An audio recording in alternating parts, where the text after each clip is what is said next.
써보셨나? 네, 지난번에 어때요? 뭐라 그럴까요? 좀 편안하다고 해야 될까요? 아, 그렇습니다. 네, 요즘에 안에 실리콘 성분 들어가 있는 세제들이 굉장히 많잖아요. 그러니까 아이 있는 집에는 그런 게 되게 예민할 수밖에 없어가지고 좀 네. 안심되는 측면이 있더라고요. 네. 예, 향도 되게 좋고. 제가 요즘 한 달 동안 디아페 비누를 안 쓰고 있습니다. 디아페 비누의 효능을 확인하기 위해서 딴 비누로 지금 아, 쓰고 딴 있는데 비누를 쓰고 계세요? 아, 불편함이 많습니다. 역시 디아페 비누를 한 번 쓰면 계속 쓸 수밖에 없어요. 뾰루지 나셨나요? 뾰루지도 납니다. 예. 샴푸했을 때 되게 좋다는 얘기 많이 들었어요. 네. 그렇습니다. 이제 피부에 관한 스트레스를 확 덜어드립니다. 자, 최근에 구매 후기 읽어보겠습니다. 혹시나 했는데 놀랐습니다. 여름부터 팔, 다리 여기저기에 빨간 놈들이 쓱쓱 올라오더니 엄청 가렵고 낫지도 않은 상태로 무려 맞아요. 반년을 괴롭게 살았습니다. 아, 그래요. 이런 경우 많이 있습니다. 나름 좋은 비누를 쓰고 있던 터라 망설이다가 구매해서 어제 단 하루 샤워하면서 전신에 사용해 봤는데 온몸이 개운하고 가려움증이 싹 사라졌습니다. 그래요.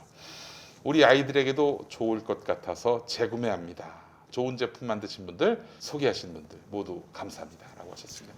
이게 자기 가족을 위해서 처음에 만들었어요. 디아페 비누를. 그 만드신 분께서. 만드신 분이 네. 이런저런 재료 모아서 한번 만들었는데 이게 진화해서 오늘 이렇게까지 상품으로 나오게 된 건데 네.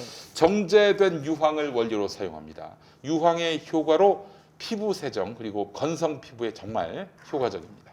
거기에다가 제주도산 마유 오일로 사용해서 보습 효과도 정말 뛰어납니다.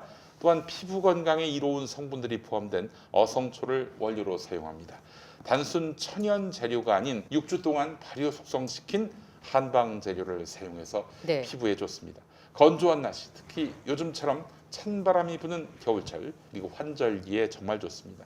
피부 트러블로 고통받는 어린이들, 날 추워지면 가려움이 심해져서 자주 긁는 부모님께 강력하게 추천합니다. 아, 요즘 그래서 그렇구나. 내가 저기 등이 가려워가지고 네. 자꾸 벽에다가 아주 벽 긁어달라고 모서리에다가 하세요. 네? 긁어달라고 하세요. 네, 그래서 이제 다시 내일부터 디아페 비누를 쓰겠습니다. 아, 네. 비누가 더 건조할 때가 있거든요. 뻣뻣하고 그래서 안 맞아요. 쓸 때가 있는데 음. 건성 피부에 효과적이라고 하니까 기대가 됩니다. 네, 여기 맞아요. 이분께서 이렇게 쓰셨잖아요. 네. 가렵고 낫지도 않은 상태에서 반년을 괴롭게 살았는데 안 가렵다는 말은 건조하지 않다는 네. 뜻이니까. 네. 근데 사실 보습인 것 같아서 쓰는 바디 샤워가 네. 맞는 말인지 모르겠는데 저희 아버지가 건강 정보를 맨날 보내주시거든요. 아, 그래요? 카톡으로 어르신들 많이 그러잖아요.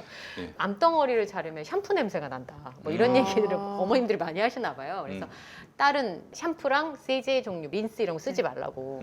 그래서 비누로 머리를 감기거든요. 근데 아까 말씀하신 것처럼 어지간한 건 머리가 네, 뻣뻣해져가지고 맞아요. 감길 수가 없어요. 제가 소금, 뭐 진흙, 별 재료로 다 된 거 비누를 다 써봤거든요. 하도 네. 건조한 편이어서. 네.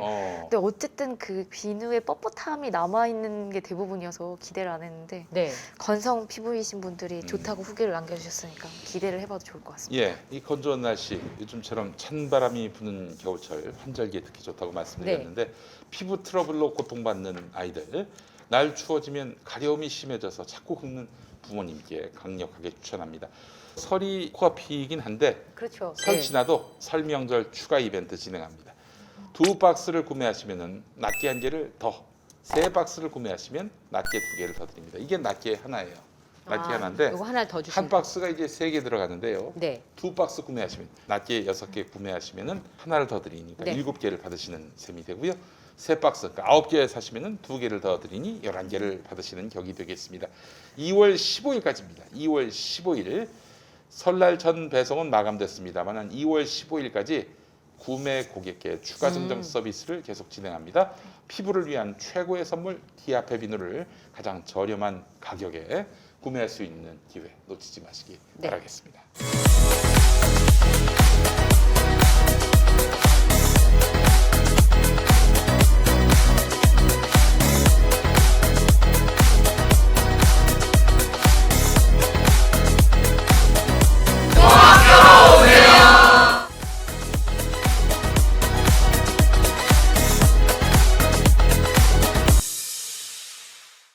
어떤 분이 그런 말씀 하시더라고요. 기재부 직원들은 월급을 따박따박 받으니까 그분들이 세우는 자영업자들에 대한 대책들을 믿을 수 없다. 그렇게까지 말씀을 하시던데 사실은 코로나로 인해서 경제에 진짜 사람들이 많은 관심을 갖게 됐어요. 먹고 사는 문제뿐만 아니라 사실 요즘처럼 주식을 열심히 하던 시기가 네, 있었나 맞아요. 라는 생각이 들 정도로 그런 부분들이 좀 생겼는데 근데 의외로 자영업자분들 중에도 일찍 플랫폼을 꾸린 곳은 그나마 네. 견디는 데가 있더라고요.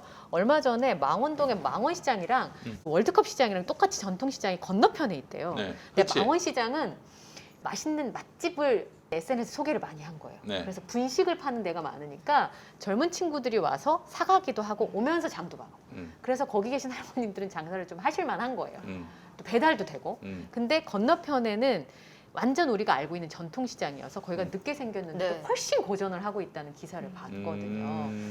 살 길을 좀 찾아야 돼요. 사실은 망원시장하고 공덕시장은 제 주 출입처기도 하거든요. 아, 공덕시장의 전집들, 아, 그렇지. 망원시장에는 맛집들이 많아요. 망원시장 그리고 SNS에 올릴 만한 어떤 메뉴 같은 걸 꾸민 곳들이 많거든요. 그래서 저희 동네에도 최근 들어서 제가 아 이게 자영업의 근본적인 변화구나 느낀 게 배달만 전문으로 하는 백반집이 생겼어요.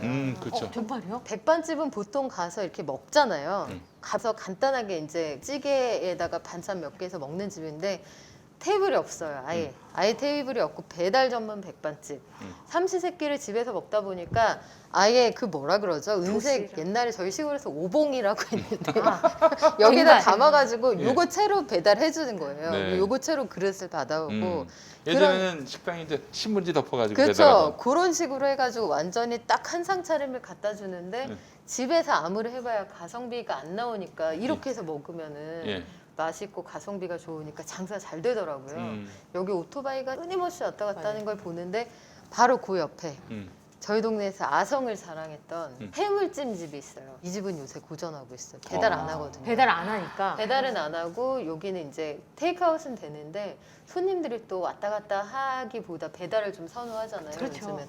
그래서 아 요게 대응하기에 따라서 위기와 기회에는 한 끗 차이가 될 수도 있구나 이런 생각이 들더라고요. 네. 제가 최근에 한 2년 전에 자취를 했었습니다. 2년 전에요? 네, 자취를. 이 언니랑 무슨 사이가 안 아, 좋으신가요? 그게 아니라 제가 또 뜻이 있어서 신학대학원을 다니느라고 너무 용인에서 수유동까지 다니기 멀죠. 너무 힘들어서 그래서 자취를 했는데 배달 음식 많이 시켜 먹어봤죠. 보니까 몇 가지 법칙을 알아냈어요.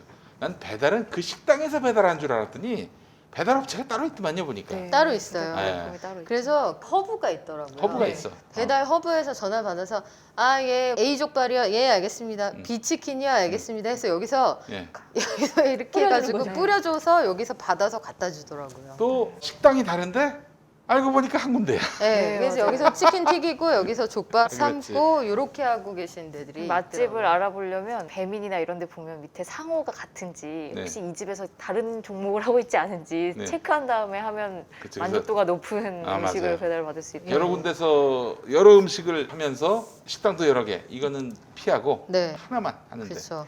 그래서 브랜드 있는 데를 주로 많이 선호하기도 하는데. 어. 하여간 음식이 너무 짜요.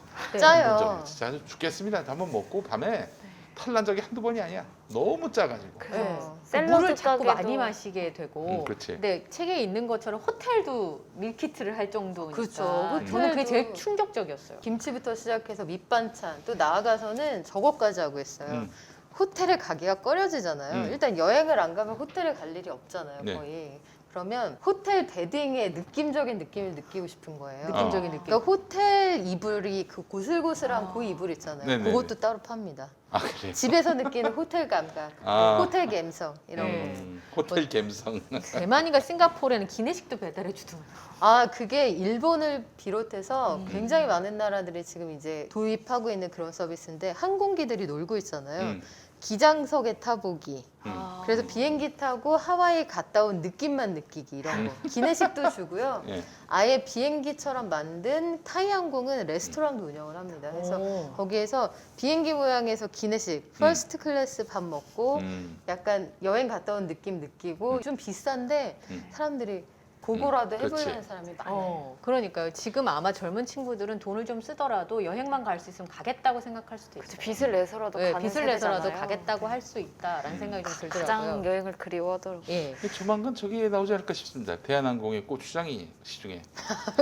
그 요만한 거 튜브 얘기하시는 아 너무 맛있어요. 진짜. 그건 어디서 그런 고추장 맛이 나올 수 있는 건지. 아니 이상하게 네. 그 비행기 타고 먹으면은 네. 똑같은 건 더 맛있지 않아요? 특히 라면. 라면도 라면. 맛있고 이거 별거 아닌데 음. 약간 기내식을 먹을 때마다 한 살씩 어려지는 느낌. 그러니까 이런 감성을 파는 그러니까 음. 자영업자들이 어려워도 어쩌면 이런 플랫폼들을 통해서 이렇게 각자가 하면 어렵잖아요. 그러니까 작은 네. 백반집에서 배달 음식을 시작하는 메뉴 짜는 것도 쉽지 않을 거거든요. 해보려고 하면. 근데 그런 부분들을 잘 갖춰서 네. 한다면 자영업자분들한테도 어쩌면 기회를 좀 만들 수 있는 괜찮아요. 예, 그런 생각이 저는 책을 읽으면서 많이 좀 들었었고 그 예전에 갑자기 저게 생각이 납니다. MB께서 네. 한번 민정 시찰하신다고 전통시장 나갔다가 어떤 가게집에 가셨는데 조그만 동네 슈퍼 갔는데 인터넷 쇼핑몰이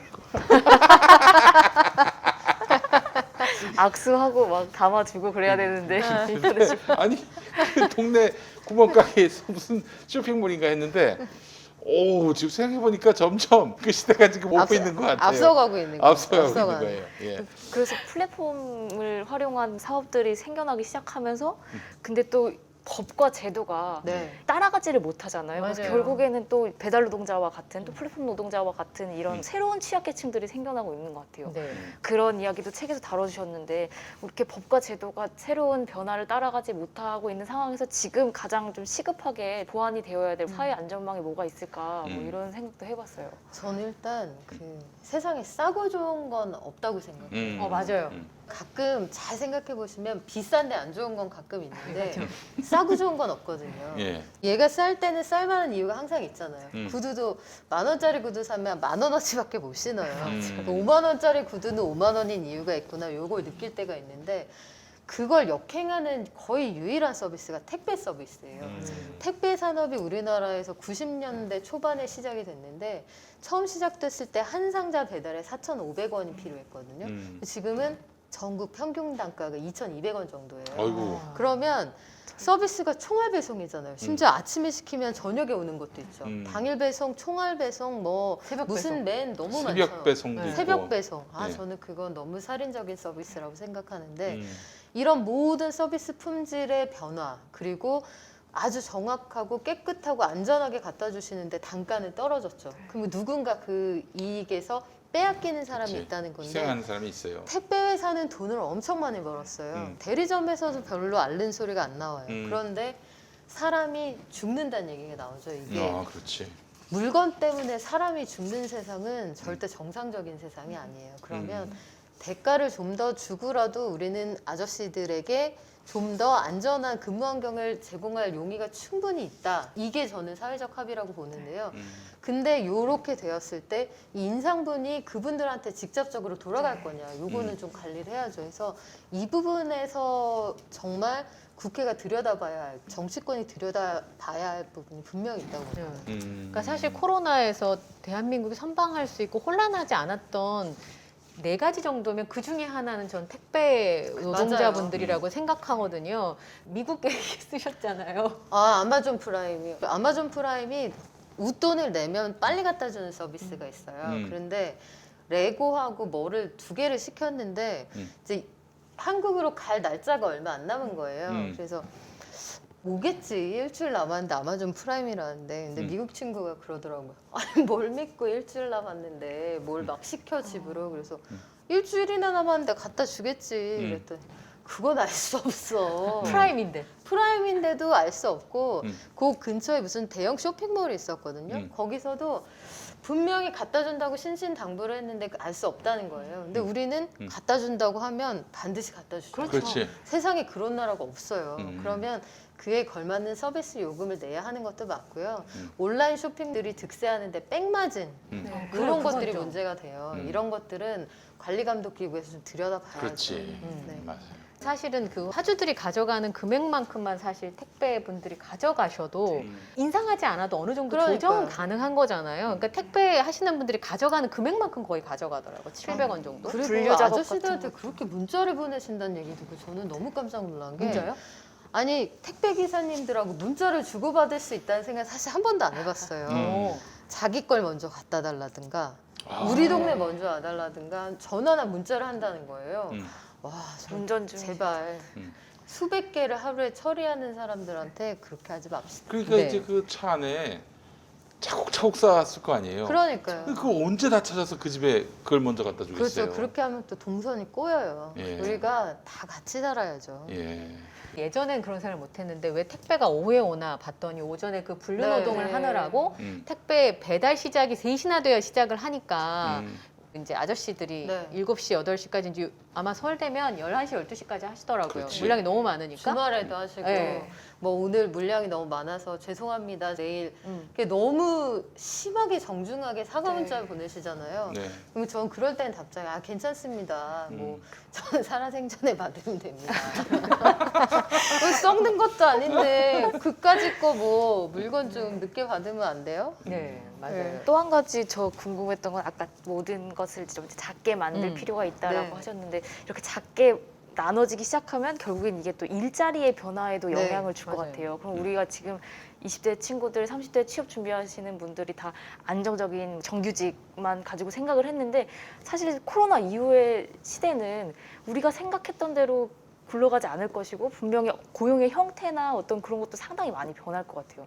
지금 이 방송을 보시는 분들 중엔 취업 준비하는 맞아요. 자녀를 둔 네. 분들도 많거든요. 네. 어떤 뭐 코로나 이전과 고용 분야나 형태도 많이 달라질 것 같은데 어떻게 우리가 준비를 하면 될지. 네, 예컨대 이제 어린이집 같은 그런 것들 예를 들어보면 대표적으로 일이 고되고 보수는 적으면서 음. 고위험 시설이 될 수 있는 그런 곳들이잖아요. 그러면 어린이집의 규모도 이제 작게 여러 개를 만들어줘, 거점을.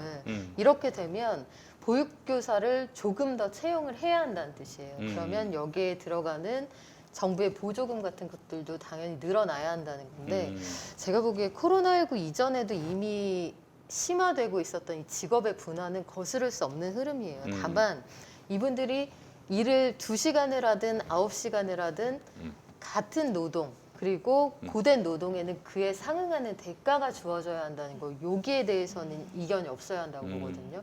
일을 힘들게 여러 군데 돌아다니면서 하는데 그럴수록 일의 어떤 단가가 떨어진다 이러면 삶의 질이 전반적으로 굉장히 낮아지고요. 그렇지. 이게 결국은 젊은 사람들이 노동에 대한 대가를 정당하게 받지 못하면 이게 헬조선 얘기 나오는 거고 그럼요. 결혼하기 싫다 얘기 나오는 거고 출산율 얘기 나오는 거예요. 근데 몇 시간을 일해도 최소한의 삶의 수준을 유지할 수 있도록 이거는 보장을 해야죠. 그래서 결국은 법과 제도로 우리가 뒷받침해줘야 되는 게 너무나 많고요. 긱노동이라는 것들도 말이 근사해서 긱노동인 거지 결국은 수많은 분절된 알바 일자리들을 모아야 과거에 하나의 일자리에서 벌던 월급만큼을 벌 수 있는 거잖아요. 그러니까 서비스 요금을 정당하게 치르고 있느냐 이건 근본적으로 우리가 좀 스스로에게 물어봐야 하는 부분인 네, 것 같아요. 맞습니다. 네, 저는 사실 이제 보시는 분들이 관심 가지시라고 질문을 하나 뒀는데 요즘에 벼락거지라는 말이 굉장히 많잖아요. 벼락거지. 그리고 제 주변에 제가 잘 아는 지인이 주식 투자를 몇 년 전부터 네. 하셨나 봐요. 여성분인데 굉장히 여유가 있어지셨어요. 그래서 많이 벌었냐 그랬더니 뭐 일할 때보다 낫다고 이렇게 얘기를 하시더라고요. 그래서 존니 같은 분은 사실은 젊은 애들은 주식 투자를 다 해야 된다. 뭐 이렇게까지 얘기를 인터뷰를 하셨던데 경제 쪽 하신다고 하면 다 물어보지 않으세요? 주식 하시냐고? 네, 저도 이제 책 한참 쓸 때는 못했거든요. 그 책을 딱 보내고 나서부터 다시 시작을 했어요. 근데 저도 과거에 주식을 저는 대학 때부터 했으니까 되게 오래됐거든요.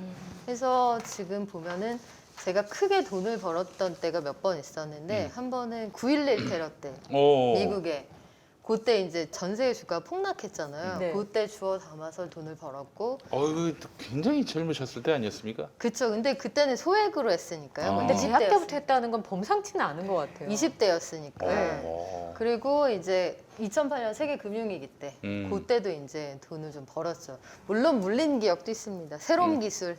새로운 기술. 추억의 저희 집에도 단어인데요. 있어요. 예. 새로운 기술. 저희 집에도 있어요. 그냥 물려 있는 채로 네. 이제 회사 이름도 바뀌었잖아요. 맞아요. 그냥 그렇게 스쳐 지나갔어요. 네. 뭐 어쩌지도 못하고 그게 한때 230% 이렇게 올랐어요. 그러니까 야. 자고 나면 오른다는. 네, 그게 2003년 네. 상황인데 여하간 그때 돈을 벌고 한번 물리기도 했습니다만 최근 들어서 저도 다시 이제 시작을 했는데 사실은 요건 제 걸로 시작을 한 게 아니고요. 아들한테 계좌를 만들어준다. 그래서 아들하고 이제 증시에 대해서 딥토크 하거든요. 아들하고. 11살. 4학년인데요. 아침에 일어나서 아들이 요렇게 이제 네. 시세를 이렇게 파악을 해요. 그래서 엄마 그거 어떻게 됐어? 그래서 그거 오늘 몇 프로야? 그거 어떻게 익절해?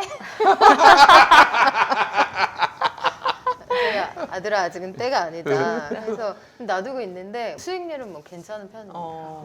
그 젊은 친구들한테 그 추천하고 싶으세요? 어떠세요? 이게 증시가 과거하고는 양상이 좀 달라졌거든요. 박스피에 되게 오래 갇혀 있었었는데 그걸 좀 뚫고 올라갔어요. 3,000선을 뚫었다 이게 상징적인 사건인데요.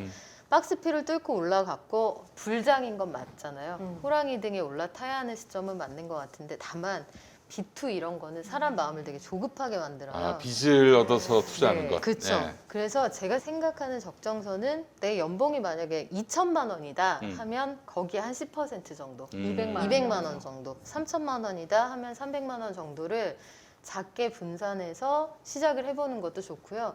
지수가 올라가는 흐름일 때는 지수 연동 펀드에 넣는 것도 괜찮아요. 그 지수가 올라가면은 내가 분산 투자를 안 해도 펀드가 알아서 좀 벌어주니까요. 또 내지는 이름을 들어본 앞으로의 정책 수요가 있을 그런 것들에 관심을 좀 가져보시는 것도 괜찮습니다. 괜히 이런 거 있죠.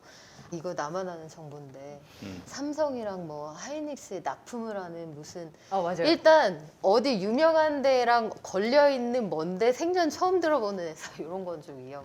네, 그런 건 좀 위험해요. 그러니까 이게 상대적 박탈감이 너무 커서 저는 젊은 친구들이 걱정이 되는 게 버는 사람이 있으면 잃는 사람도 있는 거잖아요. 주식시장 항상. 근데 너무 조급해요. 왜냐하면 사실 집도 없고 회사도 늘 불안하고 그리고 내가 언제까지 고용될지 모르는 지금 친구들은 거의 계약직 친구들이 많이 있으니까 그런 불안한 상황에서 주식 투자를 꼭 해야 하나라고 고민하게 되는 게 내 친구가 많이 벌었기 때문에 나는 따박따박 저축을 했는데 몰입한 친구랑 차이가 많이 나요. 이 상대적 박탈감이 저는 그치. 제일 지금 심각한 것 같거든요. 그렇죠. 근데 저축으로 돈 버는 시대가 아닌 거는 분명해요. 그 적금들 보면 2% 되는 적금이 별로 없거든요. 별로 없어요. 네. 그러면 맞아요. 예. 소액으로라도 해보실 필요는 있을 것 같은데 다만 돈 번 애들은 자랑하거든요. 돈 잃은 친구들은 얘기 안 해요. 그저 다크가 내려올 뿐. 주변에 보면 다 돈 버은 것 같죠? 그렇지 않아요. 유난히 말수가 없어지고 다크가 내려온 친구들은 다 소가리를 하고 있습니다. 이게 그래서 지난해에도 보면은 단타로 계속 움직였던 20대 남성, 30대 남성들은 수익률이 별로였다고 하는데 아주 지난해에 재미있었던 통계가 20, 30대 40대도 마찬가지인데 주부들 있죠. 그러니까 경제에 맞아요. 그렇게 민감하게 그동안 반응하지 못했던 주부들은 어디서 들어본 메이커 있는 주식을 사놓고 메이커 있는 주식. 들여다볼 시간이 없는 거예요. 애들 건사하고 그랬더니 연초에 샀는데 연말에 부자가 돼 있더라. 이런 사연이 많았어요. 그러니까 초단타로 돈 버는 거는 최근에 뭐 한 TV 프로그램 보면 마하세븐이 이제 이런 분들 전업 투자자들 이런 분들은 큰 돈을 굴리기 때문에 초단타를 해도 순간적으로 얻을 수 있는 수익이 크잖아요. 금액이 크니까. 금액이 크니까 만약에 억 단위, 10억 단위가 움직이면 초단타로 해도 얻을 수 있는 수익이 크죠. 그렇죠. 그치. 근데 만약에 내가 200을 굴린다. 근데 초단타로 굴려서 그러면 한 10만 원 벌었는데 사고 팔 때 수수료 낸다. 이렇게 하면은 방송에서 쓰긴 좀 그런 용어입니다만 똔똔일 가능성이. 아유 뭐 돈 정도. 그러니까 이게 큰 돈을 굴리시는 게 아니면 예. 좀 길게 보시는 길게. 거. 이런 거는 좀 추천해요. 오래 두고 묻어두는 게 제일 좋다. 예. 뭐 이런 그래서 얘기. 제가 요걸 여쭤보고 싶었던 게요. 사실은 태블릿 PC가 갑자기 작년에 엄청 많이 팔렸어요. 네. 저희 아이도 학습지 대신에 태블릿 놓고 공부를 하거든요. 그렇지. 그 남자분들이 그렇게 TV를 작년에 많이 바꾸셔서 네. 올해 보니까 반도체 가격 너무 많이 오른 거예요. 그래서 작년에 제가 컴퓨터를 하나 조립해달라고 저희 남편한테 얘기를 했더니 그렇게 차일피일 미루더니 어제는 왜 안 해주냐니까 요즘 반도체 가격이 많이 올라서 지금 하면 비싸다. 야. 남편분 약간 고인물 느낌, IT 고인물. 네, 이분 맞아요. 저기 전문가예요. 네, 저보고 그래서 네. 야 이거 비디오 카드랑 다 하면 너무 비싸. 좀 기다려. 그랬어요. 전문 용어 비디오 카드. 네, 그래서 아 그렇구나. 이게 많이 올랐구나. 우리나라에서는 그래도 이제 그쪽을 잘 하고 있으니까 그쪽 투자하는 걸 어떻게 생각하세요? 반도체요. 근데 네. 반도체가 최근 시장 보시면 아시겠지만 지금 저희가 방송하고 있는 오늘 장에서도 주춤해요. 그동안 많이 올랐거든요. 근데 많이 올랐다고 해도 장기적으로 수요가 받쳐주는 건 또 맞으니까 묻어두고 장기적으로 보겠다 하면은 저는 올해 내년까지는 나쁘지 않다고 보는데 글쎄, 요것도 요거지만 순환매라고 있거든요. 순환매. 증시에서는 한 종목을 계속 사고 판다기보다는 이제 배터리 갔다가 게임 갔다가 반도체 갔다가 이제 인프라가 쭉쭉 올라간다고 하면 또 건설이 갔다가 이렇게 돌아가요. 그러니까 순환매라고 하는데 시장이 어느 쪽으로 흘러가는지 좀 보시면 좋겠고요. 한 가지 말씀 더 드리자면 만약에 배터리주에 투자를 하신다 그러면 수급이 유독 많은 주식들이 있어요. 왜 그러냐면 대표적으로 배터리주로 꼽히는 것들이 한 3개 정도 있는데 네. 그 중에 단가가 제일 낮은 게 손이 자주 바뀝니다. 왜냐면 1번, 2번은 너무 비싸기 때문에 3번에 수요가 많이 몰리는데 이런 식으로 시장 수급상을 좀 보시면은 3번은 좀 받쳐주는 수요가 있겠구나 이걸 예상해 보실 수 있거든요. 또 만약에 이제 이런 것들도 기회가 될 수 있죠. 만약에 AI 때문에 막 조류가 너무 폐사가 된다 해가지고 닭고기 수급 이런 게 어려워진다 하면 닭고기의 대체제인 돼지고기 관련주가 좀 올라갈 수 있겠구나. 돼지 쪽 구제역이 막 퍼지면은 대체제인 닭주. 닭주라고 하면 좀 그러네요. 양계 관련 업종들 이런 게 올라갈 수 있겠구나. 이런 거 예상해 보실 수 있죠. 그러니까 기본기에 이렇게 그러니까 사실은 젊은 분들이 많이 보시고 네. 요즘에 주식 투자를 아침에 제가 아침 방송 마치고 집에 올 때 7시 다른 출근길이거든요. 이러고 보면 뭐 하나 제가 궁금해가지고 남의 핸드폰을 잘 들여다보는데 다 요거 보고 있죠. 네, 요거 보는데 옛날에는 게임도 꽤 있었는데요. 요즘 남녀노소 살 거 없이 다 이게 차트예요. 네. 아 그렇구나 정말 많이 하시는구나라고 제가 많이 느꼈어요. 제 친구들 월급 받던 친구들이 월급으로 안 뛴다. 장사해보자다. 장사하던 친구들 장사도 아니다. 주식이다. 모두 다 주식이다. 이렇게. 아니 그러면은 박 기자님, 그 네. 부동산의 시대는 끝났습니까? 아니죠. 음. 어디 가서 살아야 되잖아요. 들어 누울 때가 있어야 아니 그런 거 되잖아요. 말고 투자의 수단으로서. 투자의 수단으로서 부동산은 한동안 갈 것 같아요. 제가 아주 가까운 사람이 지난해 그 상승장에서 그분 여력이 좀 있는 분이라서 투자를 하셨는데 와 이거 너무 오른 거 아니야? 우리는 이렇게 생각했거든요. 네. 근데 그 너무 오른 거 아니야에서도 너무 또 올라가더라고요. 그러니까 당분간은 이번에 83만 원 정책이 나왔는데 이게 얼마나 현실화 가능성이 있느냐에 따라 달라지겠습니다만 당분간 좀 가지 않을까 싶어요. 근데 뭐 부동산 투자라는 거는 기본적으로 좀 총알이 있어야- 많이 맞아요. 필요하니까 자산가. 대출도 안 되고요. 이거는 사실 개인들이 다 뛰어들 수 있는 시장은 아니다 보니까 예. 그러나 뭐 워낙 대출의 문이 좁혀지다 보니까 이제 시중 유동성들이 이제 주식으로 많이 네. 가게 된 것이고, 비트코인은 어떻게 보세요? 비트코인의 미래. 비트코인 지금 많이 떨어졌어요. 비트코인. 네. 한동안 비트코인 뭐 4천만 원 간다 이랬잖아요. 맞아요. 근데 지금 많이 떨어졌어요. 비트코인. 거기는 이제 정말 진짜 선수단 아니면 정말 맑은 영혼. 아무것도 모르는. 맑은 영혼 아니면 선수단. 예. 근데 맑은 영혼 가운데 작은 영혼들 있잖아요. 작은 영혼은 불면에 시달릴 수 있습니다. 조심하세요. 조심하셔야 됩니다. 네. 그러니까 발 뻗고 주무실 수도 있는데 사실은 잊어버리시면 근데 그런 부분들에 대해서 자신의 주종목이 있는 것 같아요. 그러니까 이게 너무 바뀌는 거가 힘드신 무슨 주식하기가 저 같은 사람은 밤잠 못 자니까 약값이 더 나올 것 같아요. 내내 들여다보시면은 정신 건강에 해로워요. 네. 그래서 그것 때문에 자꾸 안 하게 되더라고요. 내가 이거 아주 일희일비하고 방금 전에 웃었다가 아, 그 사실 숫자일 뿐인데 어떻게 네, 보면 팔지 그쵸. 않았으니까. 그쵸. 예, 그런 아니, 부분들이 있어서. 다 서울에 몰려 사는 상황에서 이제 좀 달라지지 않을까요? 서울에 몰려들고 대도시에 몰려드는 그런 우리의 생활 패턴이 좀 달라질 수 있지 이번엔 좀 않을까. 그럴 수도 있겠다. 재택근무도 저는 그게 인프라하고 음. 밀접하게 연관이 그렇죠. 된다고 교육 시설, 의료 시설 없는데 뭐 그쵸. 그냥 생 농촌 가서 살라고 그러면은 사람을 나눌 수 없으면 인프라를 나누면 되거든요.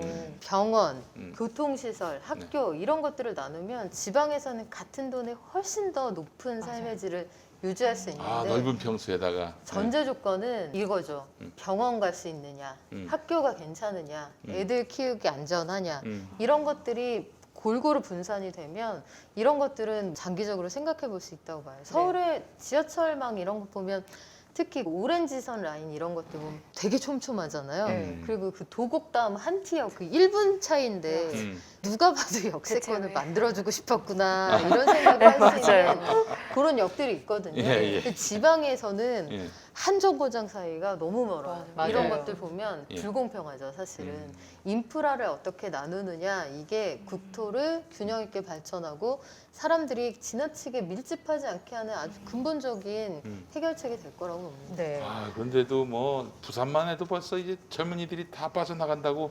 아우성이고. 저도 빠져나온 젊은이잖아요. 아, 그래요. 아, 부산 젊은이? 네. 너 언제 빠져나오셨어? 저는 대학 졸업하고 왔어요. 예. 근데 제가 가끔 저희 집 전세 금액이면 저희 아빠 사신 아파트 2채 반을 살 수 있어요. 오, 그래서- 플렉스. 네, 그래서 그러니까 전세 플렉스. 아니 그게 아니라 아파트가 1억을 안 하니까요. 1억이 안 되는 아파트가 널려서 3천만 원이면 아파트를 한 채 아직도요? 사요. 네. 그러니까 부산은 사실은 대도시여서 지하철 노선이 2개는 되잖아요. 네. 그러니까 지하철을 타면 어지간한 데는 갈 수 있어요.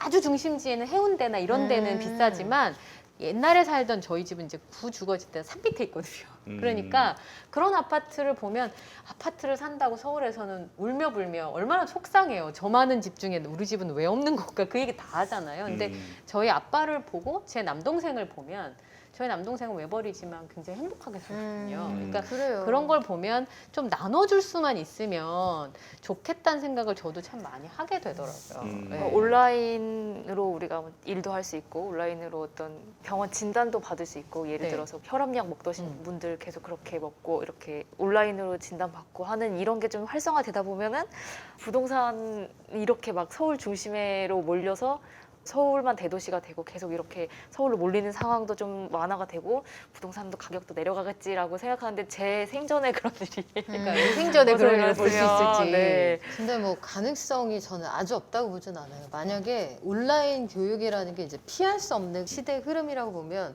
온라인을 통해서 아주 고급 교육을 전국의 아이들이 공평하게 받을 수 있다. 그럼 굳이 파라군을 갈 필요가 없어지죠. 그렇지. 예. 이사수요가 줄어드는 거죠. 그래서 EBS 같은 공적 교육 기능을 가지고 있는 채널을 강화하는 거랑 학교 수업의 품질을 높이는 거 이런 것들이 결국은 교육 격차를 줄이면서 부동산이 들썩이는 걸 좀 잠재울 수 있는데 하나의 역할은 할 수 있을 것 같습니다. 그러니까 사실 강남이 수요가 계속 있는 것 중에 하나가 사실은 교육이 학교예요. 굉장히 크잖아요. 근데 결국은 학교고 사람이 모여들다 보니 처음에 강남 개발의 시작도 그거였거든요. 허 벌판에 뻘밭이라 강북의 사대부 집안들은 아무도 이사를 안 가려고 하니까 강북에 있는 명문 고등학교들을 강제로 서울대를 이주시키면서 포함해서. 예. 그러면서 이제 강남 파라군이라는 게 생기기 시작했거든요. 그래서 강북에서 그때 같이 옮겨가신 문방구 아저씨가 건물을 몇 채 세우셨다는 전설 같은 얘기가 있어요. 참. 그런 식으로 조성이 되면 애들이 있으면 엄마 아빠가 오죠. 엄마 아빠가 오면 인프라가 필요하고 인프라가 늘어나면서 계속 그 동네가 발전하고 커지는 거예요. 그래서 앞으로는 동네 간의 믹스가 되느냐 되지 않느냐 저는 이게 구분을 가를 그런 변수가 된다고 봐요. 그러니까 제주만 봐도 그렇죠. 국제학교 때문에 엄마들이 다들 내려가고 아이들을 보내고 하는 걸 보면 거리가 먼 건 아무 상관이 없는 거예요. 그래. 맞아요. 당연하지. 네. 근데 뭐 국제학교도 줄라이 줄리는 누구야 그런 친구들 많습니다. 예. 네. 네. 아니 저는 또 저 교통수단이 굉장히 인프라가 잘 구축이 돼서 서울에서 익산까지 1시간 40분이면 갑니다. 요즘에. 그런 세상이 됐어요. 그렇다면 철도 가격을 확 낮추면은 네. 예를 들어 서울에서 분당으로 출퇴근한다 1시간 40분 걸리잖아요. 편도. 맞아요. 용산에서 익산역까지 1시간 40분이면은 나 같으면 익산에서 살겠네.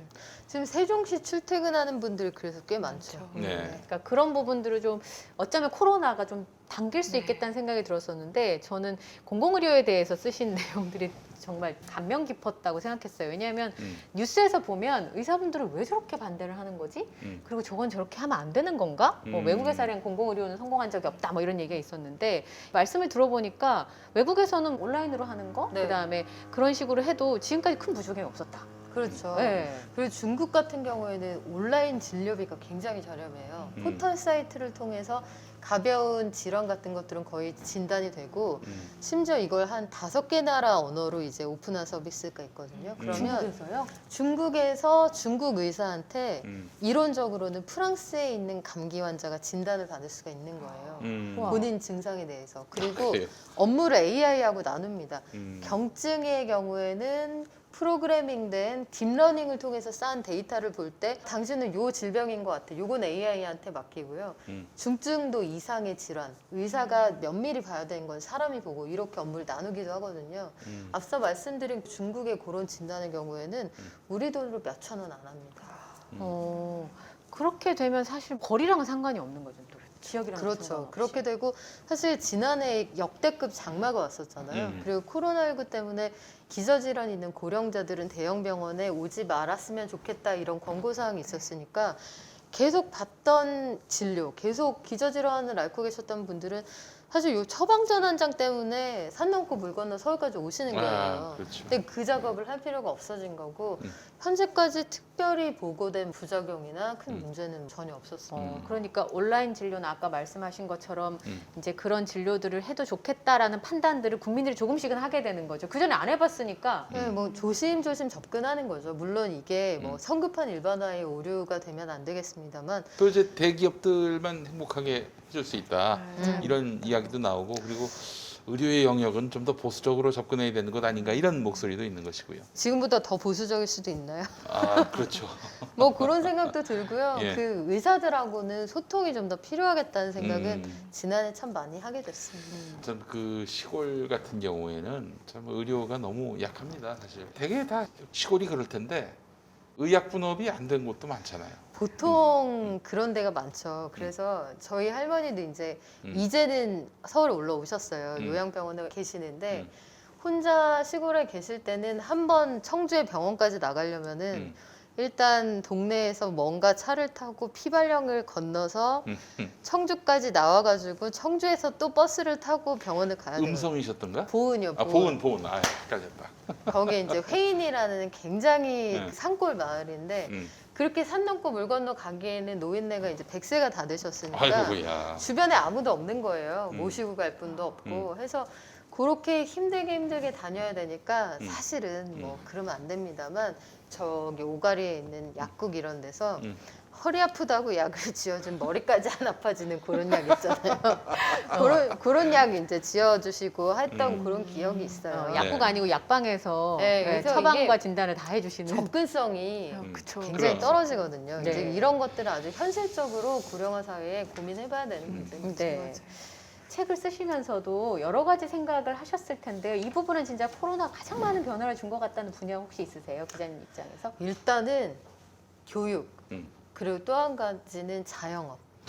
자영업 구조조정이라는 말을 흔히 하는데 사실 되게 무서운 말이잖아요. 네. 구조조정이라는 건 누군가의 밥줄이 끊긴다는 얘기예요. 그래서 누구도 손을 대지 못했으나 항상 산재했던 문제거든요. 인문대를 나오건 이공계를 나오건 결국은 치킨집에서 만난다 이런 얘기를 했었는데 맞아요. 예. 그래서 이게 사실 예. 웃픈 블랙 코미디잖아요. 내가 뭐 인문계 졸업을 했던 이공계를 했던 나중에 여는 건 치킨집이야 이렇게 되면 레드오션이 될 수밖에 없는 그렇소 거고 말이에요. 출혈 경쟁을 하는 거고 예. 근데 그 자영업의 구조 조정을 한 게 역설적으로 코로나19입니다. 그래서 자영업자들이 상당히 어려운 상황에 처했고 이 위기를 겪고 이제 버티는 분들은 살아남겠죠. 그리고 좀 더 업황이 좋아질 거고 이 상황이 참 고통스러운데 앞으로는 이걸 상수로 두고 이 시장에서 나오실 분들을 어떻게 하면 지원해서 새로운 일자리를 찾도록 도와드릴 수 있느냐 이게 정부가 해야 되는 역할이라고 봤습니다. 맞아요. 자영업은 사실 이번에처럼 어려웠던 시기가 IMF 때도 버텼고 2008년에도 버텼는데 올해는 못 버티겠다 하시는 분들이 너무 많았었어요. 몇십 년 맛집도 다 문 닫고 있어요. 맞아요. 예. 방송은 어떻게 됩니까? 방송이요? 예. 방송은 제가 보니까 이게 영역이 있어요. AI가 많이 들어왔거든요. 네. 포털 사이트에 보면 종편 채널 중에 하나에서는 그 앵커가 AI로. 김주아. 단신 뉴스 할 때 김주아 앵커 똑같더라고요. 똑같아요, 진짜. 못 느껴요, 사실 그냥. 포털에서도 그 단신 뉴스는 하지만 이런 거 있잖아요. 음. 단신 뉴스가 전할 수 없는 맥락이 있잖아요. 예를 들어서 아유 잘했네 이거랑 잘했네 요 맥락을 사람은 읽는데 AI는 very good 이렇게 이해할 거 아니에요. 그렇죠. 그래서 저는 그 평론의 시장 아니면 뉴스의 시장에서는 아직까지 사람의 역할이 많이 남아있다고 봅니다. 가장 최근에 사실 정치부 기자분들이 기자님 때와 좀 다르게 낮은 포복으로 안 가시고 요즘은 다 페이스북으로 김용민 김엄마가 뭐라고 썼나 네. 트위터에 이제 그거를 더 주안점으로 해서 기사를 쓰잖아요. 그게 이제 과거에는 정치부 기자가 가져야 되는 제일 큰 덕목이 뭐였냐면 인티머시의 형성이에요. 아. 친밀한 관계를 맺는 거. 형님 뭐 이런 거. 그래서 음. 그래서 다 선배라고 부르는 문화가 있었어요. 그렇지. 국회 출입 기자는 국회의원하고 나하고 오늘부터 1일인데 무조건 선배예요. 오늘 초면인데 갑자기 오늘부터 선배인 거예요. 오. 여중 여고 나왔지만 남중 남고 나온 그 의원과 나는 오늘부터 선배. 이렇게 근데 되는. 진짜 유행이도 같은 학교다. 그러면 그땐 반말이지. 그때 아 형 이렇게 된 거예요. 아, 그치. 그러면 그때는 그 선배가 선배가 나오는 형이 되는 거구나. 거죠. 오. 그래서 아 형 저도 경기고 38회예요. 뭐 이런 거 있잖아요. 근데 이제는 어떻게 보면은 이게 어떤 취재의 기회를 열어주는 것이기도 한 게 굉장히 폐쇄적인 기자단 문화가 그치. 있었거든요. 예. 그리고 마크맨 문화가 있었는데 SNS를 통해서 뭘 올렸을 때 이걸 확인을 한다. 이건 누구나 할 수 있잖아요. 그렇죠. 근데 누구나 할 수 있지만 예. 해석을 제각각으로 하는 그- 거예요. 예. 그러면 이게 일차적인 취재의 소스는 될 수 있지만 진짜 맥락은 그 사람을 만나야 알 수 있거든요. 음. 기자는 반드시 현장에 나가야 돼요. 저한테 꼰대라고 하는 젊은 기자들도 있을 수 있겠지만 기자는 그래서 반드시 현장에 나가서 그 사람을 만나봐야 됩니다. 그래서 그 말이 가지고 있는 언어의 온도가 몇 도인지는 맞아요. 이 양반을 만나야 알 수 있거든요. 네. 예를 들어서 우리 김엄마, 네. 용만 형님도 새해 얼마나 많은 사람이 새해 복 많이 받으시고 건강하시고 네. 번창을 이거 보내잖아요. 그 복붙 하는 복붙. 복붙 해서 아이고 그럼요. 뭐 감사합니다. 새해 진심이 한 힘내십시오. 0.001% 정도 토핑돼 있는 그런 건지 예. 아니면 진짜 네. 저처럼 예. 진짜 우리 김엄마가 네. 건강하고 오래오래 살아서 나랑 같이 잘 먹고 잘 살았으면 좋겠다 이런 마음인지는 만나봐야 알죠. 만나봐야 알지. 그래서 이거는 일차적인 취재 소스로서 누구에게나 공평하게 주어지는 공기 같은 환경이라면 네. 기자는 반드시 현장에 나가서 그렇지. 만나봐야죠. 어. 네. 지금처럼 뭐 유명인의 SNS 그냥 컨트롤 C 컨트롤 V 하는 기사는 다 볼 수 차라리 있으니까. 그냥 전문을 보는 게 낫지. 무슨 기사를 통해서 그걸 굳이 봐야 되는가 이런 생각이 든다고요. 그리고 기사로 나오기 전에 이미 봤어요. 다들. 그러니까. 그렇죠. 그냥 관심 있는 정치인들과 팔로우 하잖아요. 예, 예. 그러니까 정치의 문화도 바뀌고 아마 정치 자금의 흐름도 네. 바뀌지 않을까. 그리고 신인들도 얼마든지 뜰 수 있는 기회들을 갖게 네. 되니까 사실 누구든지 기회는 갖고 있지만 그러나 이제 진정성이 가장 큰 무기가 되지 맞아요. 않을까 네. 이런 생각이 드는데요. 오늘 사실은 기자님 모시고 참 물어보살인 줄 알았어요. 아무거나 다 물어봐도 다 대답해 아이 주는. 그럼. 왜냐하면 경제부 기자여도 오늘 스포츠를 안 물어봤네. 저널리즘 스포츠를. 관련해서도 오. 전공하셔가지고 네. 아, 이거 아무거나 물어봐도 정말 되겠구나. 스포츠 우리 손흥민 선수가 13호 골. 그러기가 정말 쉽지 않거든요. 네. 왜냐하면 경제부 기자여도 자기 전문 분야들이 있어서 사실 한 분야에 대해서는 잘 알지만 다른 거는 그 기자분도 기사 검색해서 공부해야 되는 경우가 많은데 오늘 이렇게 편안하게 여쭤볼 수 있어서 참 다행이고 더 궁금하신 건 책을 사서 보시면 자세하게 나와 있습니다. 아 정말이에요. 박연미의 정성과 진심을 이 책에서 만나보실 수 있습니다. 네. 정말 너무너무 좋은 책. 자, 코로나 변화의 방아쇠를 당기다. 여러분 많이 관심 가져주시고 책밥이네요. 책밥. 책밥. 예. 고등학생들도 한 번씩 읽어보면 아, 좋겠다. 고등학생들도 저는 그런 생각을 많이 정말 했었거든요, 그 학생들이. 이 쉬운 언어, 대중의 네. 언어로 이렇게 소화를 하셨기 때문에 우리 사실 박 기자님이 전에 그런 말씀하셨어요. 경제부 기자하기 전에 경제에 대해서 아는 게 없었다. 결국엔 시선과 의지거든요. 어떤 시선을 갖느냐, 어떤 의지를 갖고 이 분야를 내가 이해하느냐. 거기서 이제 사실은 이 현안을 파악할 수 있는 능력이 생기는 건데 우리 박 기자님은 그런 의미에서 정말 저널리스트가 딱 맞는 분 같아요. 감사합니다. 네. 네. 오늘 출연료는 꼭 반납하고 가요. 아, 몇푼 안 되니까 네. 예, 차라리 받으시는 게 나을 겁니다. 그러니까 오늘 저희가 시간이 모자라서 여기까지 얘기를 나눠야 될 것 같긴 한데요. 이렇게 편안하게 경제 얘기를 아무것도 안 보시고 설명을 해주실 수 있는 분이어서 참 반가웠고 또 같이 아기를 키우는 엄마여서 저는 또 그 부분에 있어서 아이, 네, 그럼요. 어린이. 예. 어린이. 저희 집은 어린입니다. 주식하는 어린이. 티네이저. 이 집 아드님이랑 저희 딸이 이름이 똑같더라고요. 제 아, 책을 그래요? 보니까. 예, 그래서 제가 유리 엄마를 만나러 가니까 좀 기다려보라고 제가 이렇게 말씀.